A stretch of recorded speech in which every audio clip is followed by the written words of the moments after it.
नमस्कार, स्वागत है आप सभी का न्यूज वन इंडिया में। मैं हूं आपके साथ अपने पटना बुलेटिन की शुरुआत करेंगे। प्रधानमंत्री नरेंद्र मोदी की अगुवाई में देश में एक बार फिर से एनडीए की सरकार बनने जा रही है। एनडीए की सरकार बनाने की घोषणा के साथ ही इसके सभी घटक दलों की मांगें सामने आने लगी। एनडीए में शामिल सभी पार्टियां केंद्र में ज्यादा से ज्यादा और महत्वपूर्ण मंत्री पद पाना चाहते हैं।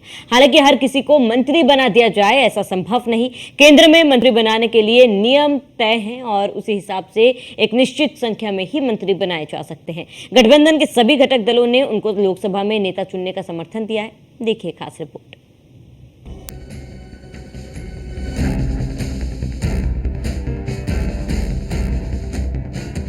पीएम मोदी को एनडीए संसदीय दल का नेता चुने जाने के बाद सहयोगियों के रोल पर चर्चा हो सकती है। बता दें कि सरकार गठन की तैयारी के बीच सहयोगियों ने अहम विभागों की मांग रखी है। अब बीजेपी के सामने उनको नजरअंदाज न करने की चुनौती है। कैबिनेट को इस तरह से डिजाइन करना होगा कि सहयोगी दलों में नाराजगी न हो। अब आपको बताते हैं कि मोदी मंत्रिमंडल के संभावित चेहरे कौन हैं। एस जयशंकर, नितिन गडकरी, राजनाथ सिंह, स्मृति ईरानी, अमित शाह, पीयूष गोयल, चिराग पासवान, बांसुरी स्वराज, रामवीर सिंह बिधूड़ी, राजीव प्रताप रूडी, अनुराग ठाकुर, गजेंद्र सिंह शेखावत, लल्लन सिंह, भूपेंद्र यादव। उत्तर प्रदेश में जो आंकड़े दिखे हैं भाजपा के लिए लोकसभा चुनाव में 2024 के, उसके बाद जैसा कि प्रधानमंत्री नरेंद्र मोदी को जब नेता चुना गया कल, उसके बाद मुझे लगता है कि उत्तर प्रदेश में खास तौर पे बहुत बदलाव होंगे।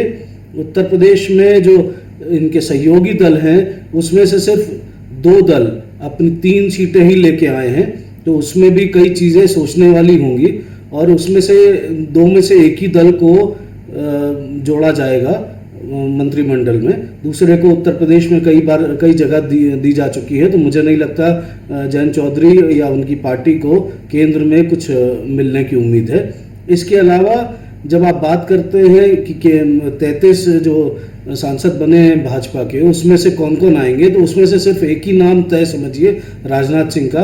उसके अलावा कोई और नाम अभी तय नहीं समझिए, क्योंकि बाकी और राज्यों में चुनाव है, महाराष्ट्र में, हरियाणा में, बिहार में, तो उनको पहले तरजीह दी जाएगी और उत्तर प्रदेश को अभी इसी तरह रख दिया जाएगा।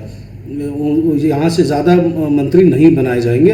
पिछली बार 9 बन गए, 9 करके बन गए, अब की बार नहीं बनाए जाएंगे। और ये भी तय मान लीजिए कि उत्तर प्रदेश में भाजपा के संगठन और मंत्रिमंडल में बहुत जल्द ही बदलाव आपको देखने को मिलेगा। उम्मीद करिए कि अगले 15 से 20 दिन में या 1 महीने में ही आपको बदलाव दिख जाएगा। यही मेरा आकलन है। प्रधानमंत्री नरेंद्र मोदी की पिछली 2 सरकारों में भी एनडीए सहयोगियों को तरजीह दी गई थी, लेकिन तब मंत्रियों की संख्या 5 या इससे नीचे रही। लेकिन इस बार भाजपा को स्पष्ट बहुमत नहीं है और ऐसे में कयास है कि नई गठित होने वाली एनडीए सरकार में मंत्रियों की संख्या 16 से 18 के बीच हो सकती है। हालांकि सही आंकड़ा कैबिनेट के शपथ लेने के बाद ही सामने आएगा। सूत्रों के अनुसार इस बार कैबिनेट में भाजपा के अलावा छोटे बड़े करीब 1 दर्जन से भी अधिक दलों को प्रतिनिधित्व देना पड़ सकता है। 2 सबसे बड़े दलों में टीडीपी और जेडीयू है। टीडीपी के पास 16 तथा जेडीयू के पास 12 सांसद हैं। इन्हें 4 पर 1 के फॉर्मूले में कैबिनेट पद देने की बात चल रही है। ऐसे में टीडीपी को 4 और जेडीयू को 3 मंत्री पद मिलने तय है। देखिए, लोकतांत्रिक व्यवस्था में देश की जनता सर्वोपरि होती है। चुनाव में जब पार्टियां जाती हैं तो जनता ही तय करती है कि क्या वास्तविक मुद्दे रहे, किसका उनको लाभ मिला है, नहीं मिला। वर्तमान स्थिति में देखें भारतीय जनता पार्टी की उत्तर प्रदेश को लेकर के, तो उत्तर प्रदेश के अंदर जिस प्रकार से केंद्र सरकार ने भी काम किया, उत्तर प्रदेश की सरकार ने काम किया, भारतीय जनता पार्टी उन मुद्दों को लेकर के चुनाव में गई। उनके शीर्ष नेतृत्व, चाहे वो प्रधानमंत्री हो, गृह मंत्री हो और उसके अलावा उत्तर प्रदेश के मुख्यमंत्री, तमाम कार्यकर्ता, तमाम नेता कठिन परिश्रम उत्तर प्रदेश के जनता के बीच में जाकर के उन्होंने चुनाव प्रचार प्रसार किया, लेकिन जब परिणाम आया तो परिणाम जो है उसके अनुरूप नहीं आया। जहां पर भी कमियां रही उसका आत्ममंथन पार्टी कर रही है, चिंतन उस पर हो रहा है। कमियों को लगातार योगी आदित्यनाथ जी ने आज कैबिनेट मीटिंग भी बुलाई थी, लगातार वो चीजों को चिन्हित करने का प्रयास कर रहे हैं कि वजह क्या रही। जो भारतीय जनता पार्टी जो अनुमान लगा रही थी कि उत्तर प्रदेश में सबसे ज्यादा सीटें जीत करके आएगी, वहां पर उसको जो है डेंट पहुंचा हुआ है। तो कहीं ना कहीं देश में जो है लोकतांत्रिक व्यवस्था में अगर किसी भी बड़ी पार्टी को कम सीटें मिलती हैं तो उसको तय करना चाहिए कि वो उसके अंदर की कमियां जनता के बीच में उसके मुद्दे पहुंच नहीं पाए वो रही या अंदरूनी भीतरघात रहा, ये पार्टी का विषय है। लेकिन जिस प्रकार से देश की सबसे बड़ी पार्टी भारतीय जनता पार्टी है, 240 प्लस सीटें के साथ जो है वो अकेले अपने दम पर जो है जीत करके आई है, जितना विपक्ष पार्टियों को मिला करके सीटें आई हैं। तो कहीं ना कहीं आदरणीय नीतीश कुमार जी, आदरणीय चंद्रबाबू नायडू जी, तमाम घटक दल एनडीए के जो है वो प्रधानमंत्री नरेंद्र मोदी जी के नेतृत्व में दोबारा सरकार बना रहे हैं। और यह सरकार वो मान के चल रहे हैं 5 वर्षों तक चलेगी। उत्तर प्रदेश का विकास होगा, जिसके अंदर देश का भी विकास होगा। और उत्तर प्रदेश के अंदर जो भी कमियां रही हैं, परिणाम जो आए हैं, उस पर लगातार जो है योगी आदित्यनाथ जो है वो बहुत एक्टिव होकर के कार्य कर रहे हैं। और तमाम तरह की जो भी उन प्रतिक्रियाएं विपक्ष की तरफ से देखने को मिल रही हैं, वो उनको ये समझना चाहिए कि भारतीय जनता पार्टी एक संगठनात्मक तौर पर बड़ी पार्टी है। अगर उसके अंदर कमियां हैं तो निश्चित रूप से उसका जो है आकलन किया जाता है, उस पर काम किया जाता है और उसको दूर करने का प्रयास किया जाता है। खबर है कि टीडीपी ने स्वास्थ्य, शिक्षा तथा ग्रामीण विकास जैसे जनता से जुड़े मंत्रालयों पर अपना दावा किया है। इसी प्रकार जेडीयू की तरफ से भी महत्वपूर्ण मंत्रालयों की मांग की जा सकती है। तीसरे बड़े दल शिवसेना शिंदे है, जिसके 7 सांसद हैं। उसे एक कैबिनेट तथा एक राज्य मंत्री पद दिया जा सकता है। यही फॉर्मूला 5 सीटों वाली एलजेसी पासवान के लिए भी लागू करना होगा, यानी उसे भी कम से कम एक कैबिनेट और एक राज्य मंत्री का पद देना होगा। इसके अलावा बिहार से हम की एक सीट है, जिसके प्रमुख जीतनराम मांझी को कैबिनेट मंत्री बनाया जा सकता है। 2024 एनडीए की सरकार और पहले 2014 में 2019 में मोदी सरकार बोला जाता था। देखिए, एक बड़ी दिलचस्प बात है कि यहाँ पर हम नरेंद्र मोदी की खासतौर पर बात करें कि गुजरात के भी जो मुख्यमंत्री थे और उसके बाद दो उनके कार्यकाल रहे 2014-2019 में पूर्ण बहुमत उनको मिला है। तो उनको जो एक आदत है वो काम करने की, एक फ्री हैंड से, तो यहाँ पर मुझे लगता है एक बहुत बड़ी चुनौती होगी। लेकिन यही हमारे लोकतंत्र की खूबसूरती है कि यहाँ पर आपको अब अपने जो एलाई पार्टनर्स हैं उनको भी साथ लेके चलना पड़ेगा। और प्रधानमंत्री का तो खुद का नारा है, सबका साथ, सबका विकास, सबका विश्वास, सबका प्रयास, और बूंद बूंद सागर बनाता है। तो यहाँ पर एक चुनौती भी है, लेकिन जो बॉडी लैंग्वेज है वो अपने आप में उसके काफ़ी मायने हैं। इट स्पीक्स 1000 वर्ड्स कि यहाँ पर जो आपस में एक विश्वास जताया चंद्रबाबू नायडू ने, नीतीश कुमार ने, और अगर हम चिराग पासवान की बात करें तो हर एक मंच से प्रधानमंत्री की तारीफ करते हैं। तो यहाँ पर अब बड़ा दिलचस्प हो जाएगा, क्योंकि आपको एसपी सिंह बघेल को भी साथ लेना है और साथ में अनुप्रिया पटेल को भी लेना है, जयंत चौधरी को भी साथ लेना है, जितिन प्रसाद को भी आपने साथ लेना है, महेश शर्मा को भी आपने मंत्रिमंडल में जगह देनी है, क्योंकि उनका भी उनको प्रचंड बहुमत मिला है। तो ये मुझे लगता है तस्वीर जब कल साफ हो जाएगी, बिल्कुल उसके बाद यहाँ पर प्रधानमंत्री डे 1 से, जैसे कि वो बोलते आए हैं कि डे 1 से वो अपना he will hit the ground running, और वो देश को आगे, जैसे उन्होंने कहा है कि अभी तो सिर्फ ये ट्रेलर है, अभी पिक्चर काफ़ी बाकी है और हमने ये एक नए हिंदुस्तान की नींव रखी है। तो यहाँ पर अब मुझे लगता है कि सारी नज़रें कल होंगी कि कल जब प्रधानमंत्री शपथ लेंगे और उनके साथ जो बाकी उनके मंत्री। निश्चित बात है कि 2024 के जो परिणाम आए हैं, अगर हम खासतौर पे उत्तर प्रदेश के संदर्भ में बात करें, बड़े निराशाजनक रहे भाजपा के लिए, क्योंकि यहाँ पर अमूमन ये बोला जाता है कि दिल्ली का रास्ता उत्तर प्रदेश से निकलता है और यहाँ पर सपा ने बाजी मारी है। और यही बात है, जब विधानसभा के चुनाव हुए थे वहाँ पर भी कांटे की टक्कर थी सपा में और भाजपा में। तो यहाँ पर अभी क्योंकि कल नए मंत्री शपथ लेंगे, जब बतौर प्रधानमंत्री नरेंद्र मोदी तीसरी बारी देश के प्रधानमंत्री बनेंगे, तो यहाँ पर ऐसा अनुमान लगाया जा रहा है कि उत्तर प्रदेश से, क्योंकि यहाँ पर आपको सारे जो एक कास्ट फैक्टर है उसको भी आपको मद्देनजर रखना पड़ेगा भाजपा को, कि ताकि कोई एक वर्ग नाराज़ ना हो जाए। तो अनुप्रिया पटेल हैं, उनको भी साथ लेके चलना पड़ेगा, जयंत चौधरी और महेश शर्मा जो बहुत एक प्रचंड बहुमत उनको मिला है, और यही बात है कि राजनाथ सिंह हैं। तो यहाँ पर मुझे लगता है कि ये अब बड़ा दिलचस्प हो गया है क्योंकि यहाँ पर पहले अगर हम बात करें 2014 की 2019 की, तो 9 मंत्री उत्तर प्रदेश से आए थे। तो यहाँ पर वही बात है कि कोई कसर नहीं छोड़ेगी भाजपा और उनके जो थिंक टैंक्स हैं कि यहाँ पर किसी तरह से उत्तर प्रदेश से जो एक जो रिप्रेजेंटेशन होता है, तो यहाँ पर अब कल बिल्कुल तस्वीर साफ हो जाएगी। लेकिन ये बात है कि आपको सबको साथ लेके चलना पड़ेगा कि पहले फ़र्क ये रहेगा कि पहले मोदी सरकार बोला जाता था, अब एनडीए की सरकार होगी।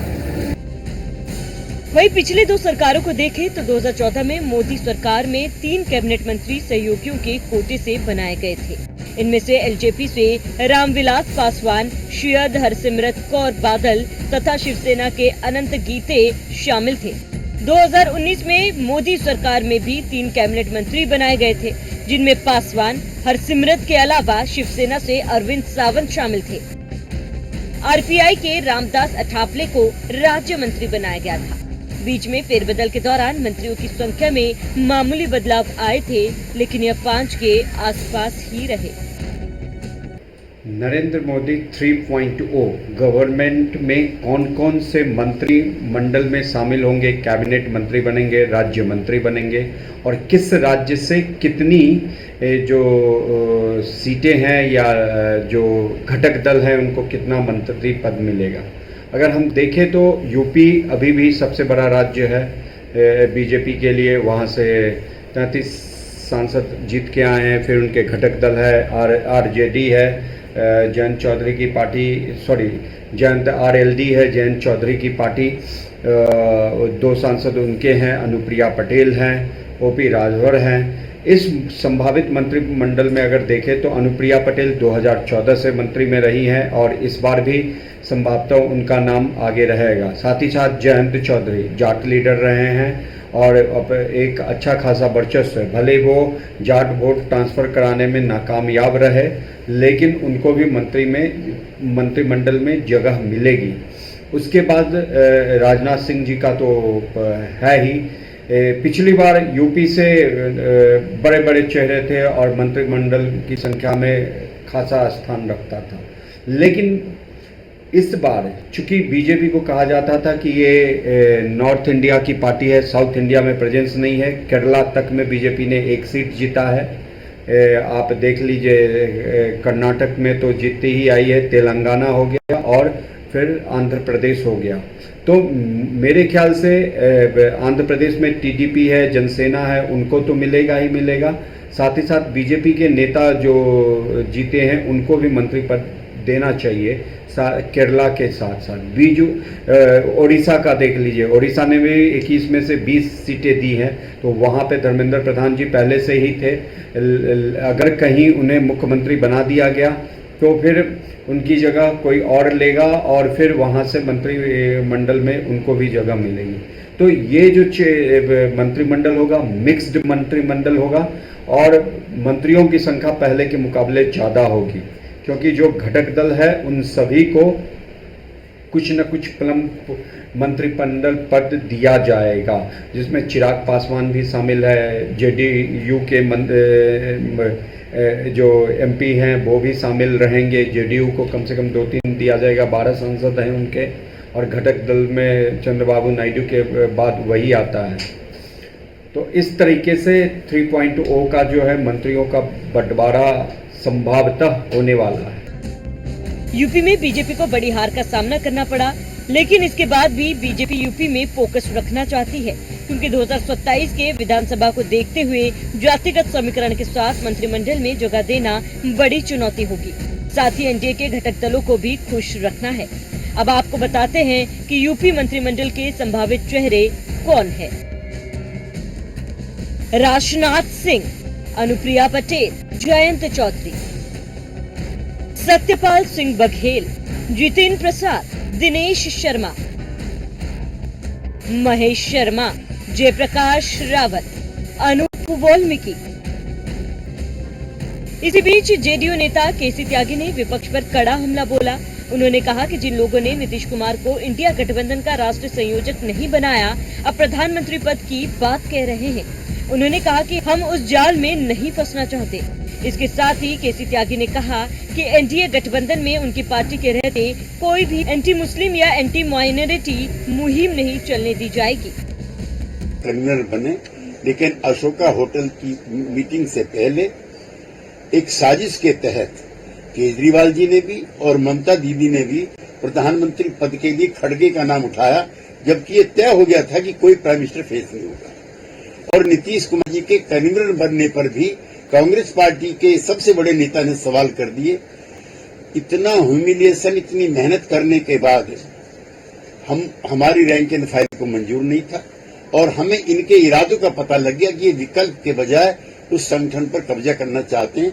लिहाजा जनता दल यू ने इंडी गठबंधन से नाता तोड़ करके और एनडीए में जाने का फैसला किया और as on today we are very comfortable. इतिहास गवाह है कि हमारा फैसला सही था, लेकिन चुनाव नतीजे के घोषणा होते ही कांग्रेस इंडी गठबंधन के बड़े बड़े नेता इंक्लूडिंग कांग्रेस वो लग गए नीतीश कुमार जी और जेडीयू को अपनाने में। जो इंडी गठबंधन के नेता नीतीश कुमार को संयोजक बनाने के लिए तैयार नहीं थे, उनके प्रधानमंत्री पद के ऑफर आए। मुझे प्रसन्नता है कि जेडीयू के नेतृत्व ने उनको रिजेक्ट कर दिया और नए प्रधानमंत्री के रूप में श्री नरेंद्र मोदी के नाम का अनुमोदन श्री नीतीश कुमार जी ने किया और ये सारी अफवाहें जो उनके द्वारा फैलाई गई थी उनका समापन हो गया।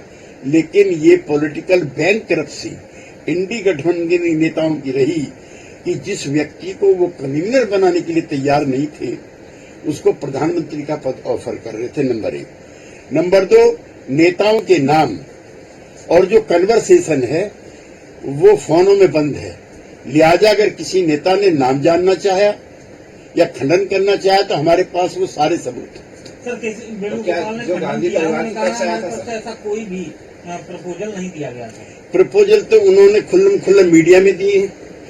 इसमें जो कैद है वो अलग है, नेताओं के नाम भी, कन्वर्सेशन भी, और उन्होंने खुद नीतीश कुमार को और चंद्रबाबू नायडू को वो डेली खुल्लम खुल्ला समाचार पत्रों के जरिए कह रहे। क्या ये 4 तारीख को ही आया था सर, जिस दिन रिजल्ट आया था उसी दिन ऑफर आया था? और क्या गांधी परिवार की तरफ से भी कोई? नहीं, मैं किसी को नाम नहीं ले रहा, लेकिन कांग्रेस के जो हाईएस्ट ऑफिसर्स हैं, ऑफिस बीरर्स हैं, उनका भी था और जो सहयोगी पार्टी है उनका भी था। मोदी सरकार के तीसरे कार्यकाल के मंत्रिमंडल का गठन बड़ी चुनौती है, क्योंकि इस चुनाव में बीजेपी बहुमत के आंकड़े से दूर है। उस सरकार बनाने के लिए एनडीए के घटक दलों की जरूरत है। अब ये देखने वाली बात होगी कि बीजेपी अपने घटक दलों को कैसे साधती है।